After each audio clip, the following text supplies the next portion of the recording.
Last time on Hakai, the battle between Vegeta and Broly concluded. As everyone else trains, we rejoin Goku in the past. Goku's new job. Leaving the Celestial Realm, back to the planet of destruction of Universe 7. Broly lies flat on his back, knocked out from his battle with Vegeta.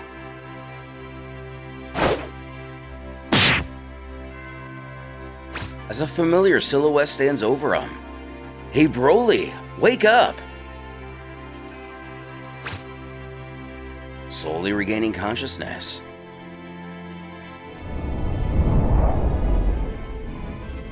The giant's eyes begin to focus. He cries out in disbelief. Chilai! Lemo! You're alive! Struggling to breathe, Chilai yells, "Hey Broly, calm down! At this rate, the one who's going to kill us is you!" In his confusion, Broly asks, "But how? I saw you die!" Looking on with his arms crossed, Vegeta steps in to explain. The prince reveals it was all part of his plan. Even though it looked like his attack hit him, in reality it didn't.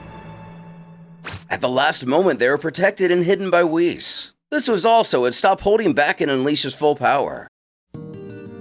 Well, a furious Chilai snaps back, but we didn't know anything about that. Lemo backing this up. Interrupting the bickering, Whis raises a finger to make his point. The important thing is, now that they've seen his full power, they know what training will suit him best. The angel praises, "Broly, your power truly is extraordinary."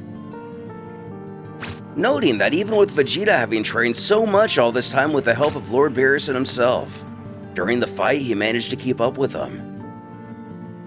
And not only that, he became even stronger after he healed him. Whis believes this is thanks to the Saiyan's incredible natural ability to grow stronger after a near-death experience. Now you're already stronger than Vegeta.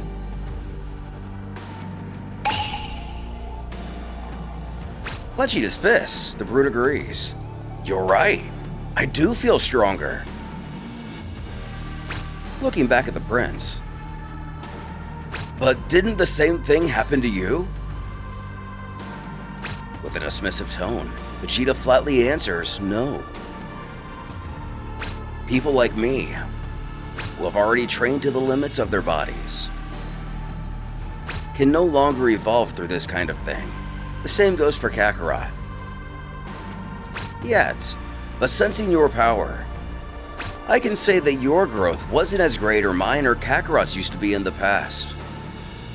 I imagine that's because your body is already so developed, so there isn't much room for you to evolve further like this." Whis noting, "That means there won't be any shortcuts for you to get stronger, Broly. You'll have to learn to control that monstrous power of yours." Finally speaking up himself, Broly mentions, "Even if all that was fake, the truth is that I wasn't able to protect Lemo and Chilai from Vegeta. I don't ever want that to happen again." So he's gonna give it his all. The angel's glad to hear. Turning his attention, Whis states as for Vegeta, he may give a few pointers, but the one mainly responsible for his training will be Lord Beerus. Stunned, the prince gasps, "Beerus himself?" Whis calmly confirms that's right. The Destroyer explains that even though Whis is very competent and has a lot of knowledge, no one knows the power of destruction better than a god of destruction. They're the ones who use that power all the time after all. The cat warns he'd better get ready to almost die every day. And if he can't adapt, he'll end up really dying. Vegeta smirks right back that it'll be a pleasure. The god admits the enemies this time are very powerful. Even he has to give him that. Continuing his grim assessment, Beerus declares so, there's no other way. He tells Vegeta if he wants to fight on equal terms with them, he too will have to become a god of destruction. Thinking to himself, Vegeta warns Kakarot had better get ready, because he's going to be a better god than him. Meanwhile, back on planet Vegeta in the past, Goku begins his adaptation to everyday Saiyan life.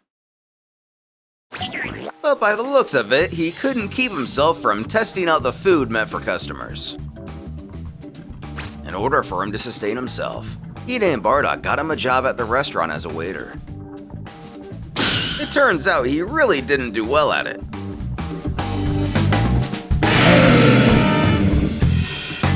So Gine managed to find him a job that he did do really well.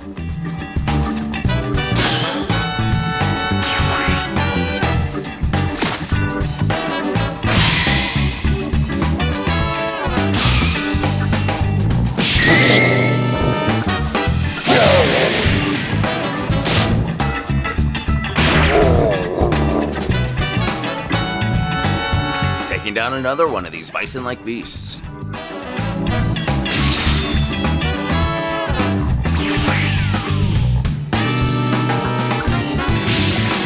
He adds it to the pile as his mother, of course unbeknownst to her, is shocked to see him get another one.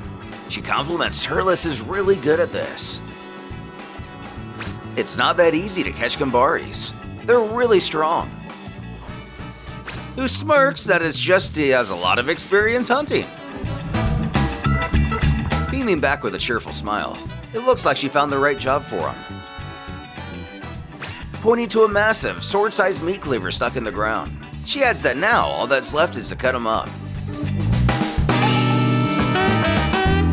Causing him to erupt in a panic sweat, screaming, "What? I still have to cut all this today?" As time passes, Goku makes quick work of the monstrous task, standing before a massive storage room packed to the brim with neatly filled barrels of meat. It's done. Now the restaurant will have a few days worth of meat stock. Adding the best part is she doesn't have to pay that absurd price the butcher charges. Turning to our hero, she asks, "Hey Turles, do you want to have dinner with me today?" Offering that she won't charge him anything.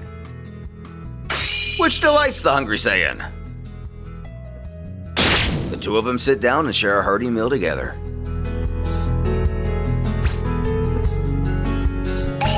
Goku's attention suddenly drawn to a glowing incubation pod nearby.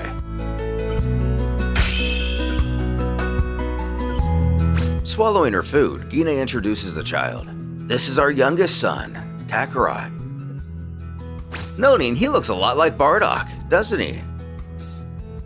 Our hero stammering out an awkward, yeah, he really does. Thinking to himself how it feels really weird to look at himself as a kid. With her cheeks still stuffed with food, she casually adds they also have another son. Pointing to a shelf across the room, she directs his attention to a framed family photo, showing Bardock, Gine, and a spiky-haired kid with a serious scowl.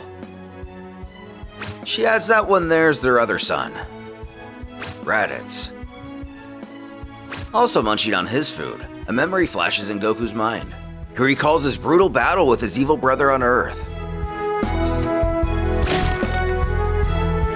Crunching loudly, he notes they don't look to be in a very good mood in this picture, Raditz and Bardock. Gine agrees that's true. She admits the truth is their relationship is a bit complicated. Raditz isn't one to talk much about his feelings, but you can tell he really wants Bardock's approval. And yet, Bardock ends up not giving him much attention. It's kind of sad to see, but to be fair, that's pretty typical of Saiyan fathers. Since Bardock is a soldier, it's very common for him to go on missions off-planet and spend several months away, sometimes even years. She points out there's no way to be a very present father like that, right? And now Raditz has started going off-planet too. it's going to be even harder for them to build a bond. Responding with a simple, "I see." Goku's mind drifts to the memory of Grandpa Gohan. He realizes the upbringing he had with him was really different. Gine admits sometimes she wishes the two of them would just get along. Even a little.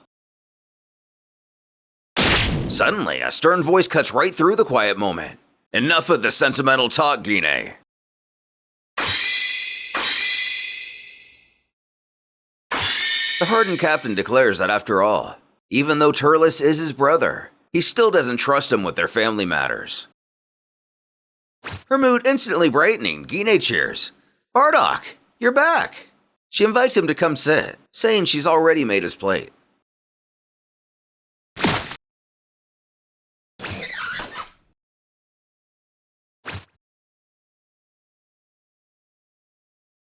Breaking the sudden silence, Gine chimes in. "Turles was amazing today. He hunted 3 Gambarzis, and now we have meat for several days." Not missing a beat, he warns. "I hope you're taking the time to train too, Turles." He reminds him that if he displeases the king in the tournament, they'll be in serious trouble. Our hero reassures him, "Don't worry, I'm training hard." Gine suggests they forget about that for now. "Bardock, tell us how your day was." The hardened warrior bluntly answers. "Today we caught a group of criminals who were stealing cargo on the roads. We killed them all."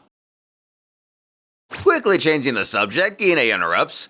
"Oh no, let's talk about good things."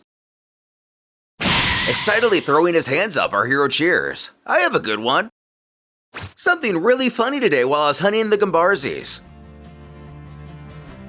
And soon enough, the entire table burst into roaring laughter. Well, almost the entire table. This was one of the many dinners Goku had with his parents. But what further adventures await them?